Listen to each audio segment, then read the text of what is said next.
आसनं हिमजले स्नानं च दिव्याम्बरं नानारत्नविभूषितं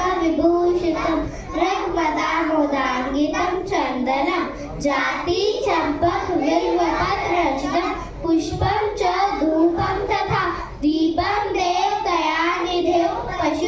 पशुपतेर्कल्पितं गृह्यतां सौवर्णेन रत्नखण्डरचिते पत्रे धतं पायसं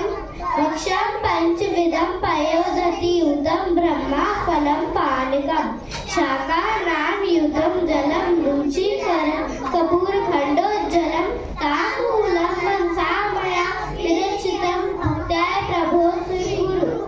चतुरं चापरि